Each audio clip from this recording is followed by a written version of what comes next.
What's up YouTube? It's Ryan. I'm back with another cooking video. Today I'm going to be showing you how to make an easy ahi tuna tataki at home. I think this recipe is easy enough to execute that anyone can do it. You can use any type of tuna. I'm going to be using ahi. I'm going to be doing a nice little daikon, cucumber, and ginger salad underneath it, and using a homemade ponzu sauce, which I made last week, so I will not be showing that. It needs to steep for about a week, but you can actually just buy ponzu from the store if you have a local Asian market nearby. So here are all of my ingredients. I have my ponzu sauce right here, which I made. It has inside of it konbu and bonito, so basically seaweed and fish flakes, with some mirin, sake, some soy, and a lot of Meyer lemon juice.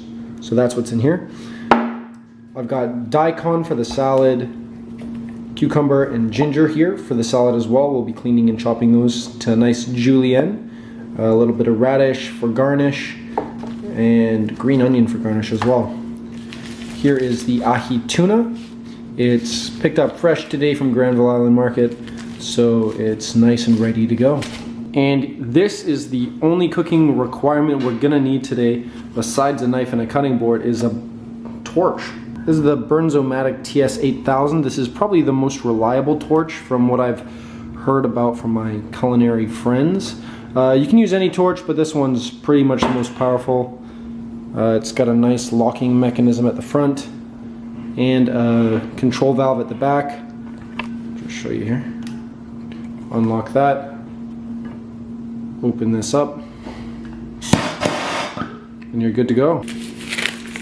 First thing I'm going to be doing is I'm going to be seasoning my tuna gently. I'm going to do this as I'm cutting my vegetables, just so that the salt can evaporate.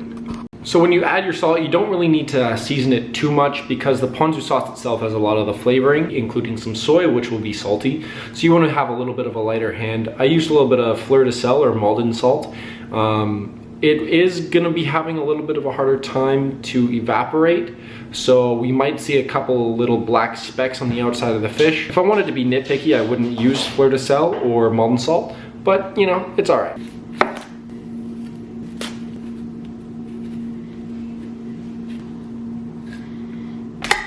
Now it's perfectly okay if you can't turn a cucumber like that. Even I struggle with it. You can use a spiralizer if you want, or you can just chop it up. If you chop it up nice and thin, it's gonna taste the same anyways. So if you have a hard time spiralizing, here's another method you can do. Just square off the daikon and cut little slices up. Here's the cucumber from before, and here's the daikon, and they're pretty much the same size, so you don't really need to be perfect at using your knife. Just try and keep them all relatively the same size. We're just gonna rinse them in some water for a little bit, and then we're gonna add in our ginger and go from there.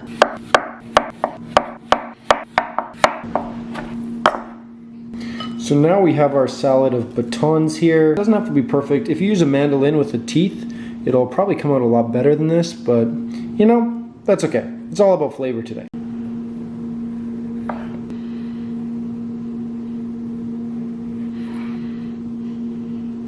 Couple little garnishes here. So now I've cut up my green onion, my radish as garnishes, and I got the salad with the daikon, ginger, and cucumber. So now I think I'm pretty much ready to stab my tuna with a fork and torch it. Yeah, sounds good. Let's do it. And here we go, just right into the side. Oh, it's stuck. Oh, yeah, perfect. And now let's take this outside. And a small disclaimer, you can actually set off your fire alarm pretty easy doing this. So just step out onto your balcony, enjoy the nice view, and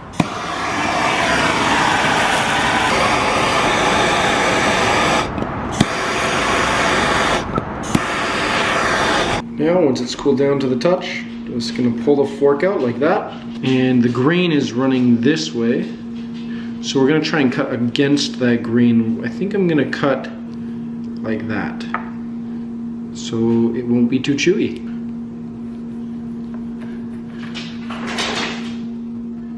And there's the color of that beautiful, oh wow. And here is the color, wow. Look at that shine.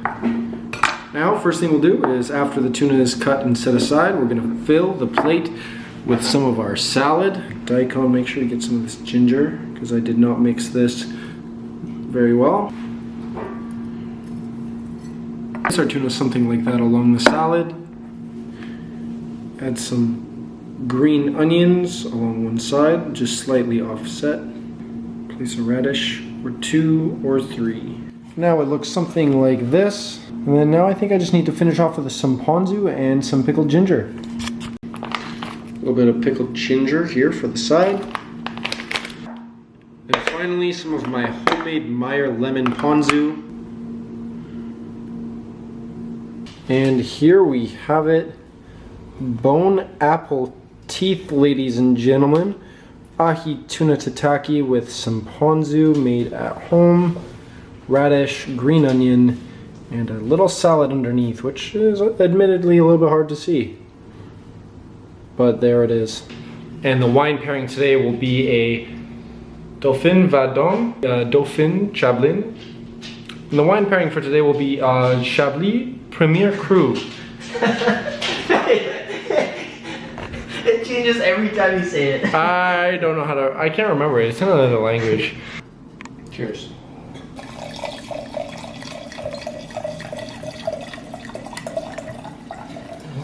And now, it is time to taste. It's so good. Well, I think you could use a little bit more ponzu, but I think that is enough for today. I think you guys got the gist. If your knife cuts aren't perfect, that's okay. It's really all about just having the torch, searing the tuna on the outside, and adding a nice sauce that you enjoy. I personally recommend ponzu. You can either buy your ponzu or you can make it at home. It's not very difficult at all. It's just like steeping a tea in the fridge.